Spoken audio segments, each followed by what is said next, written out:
政治的消息，明年度这中央的总预算案审查，今仔日是第5届去拿甲被动落来，其中有一条有关原住民禁错树的补偿，去国民党电讲根本就编无够。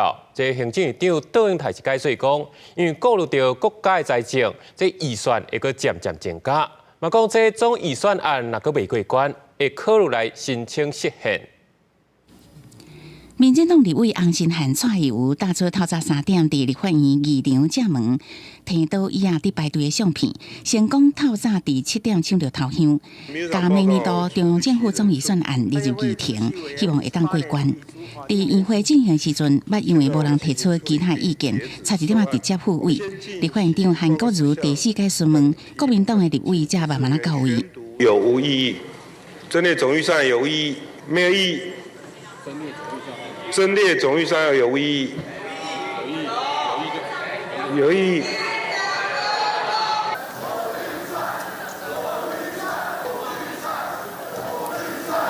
朝野进入表决大战，各人伫议场内提手板画口号，啥嘛无相让。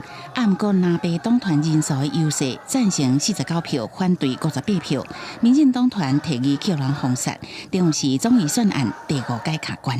从来没有在第5次的院会还没有办法排入议程。审预算是立委的职责，不审预算继续挡预算就是立委的渎职。只要行政院依法编列相关我们进法补偿条例的预算，相关的争议就会落幕。所以我们期待行政院期待民进党在下个礼拜会给我们具体的一个善意的回应。下卡关主要也是伫个原住民禁法补偿预算，行政院长杜永泰先伫面册答问指出，面对朝野的对立，爱思考是不是依法申请释宪，请宪法法庭做出公正的判决。行政院的立场跟我们的原则，事实上只有一项，就是未来我不希望，也不可以违反宪政原理。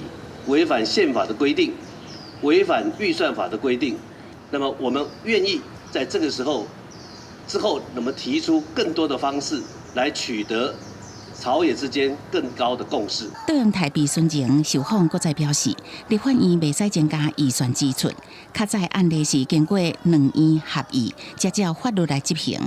搁再声明原则，就是袂使以违法违宪的程序要求行政院编列任何预算，破坏整体预算的完整性。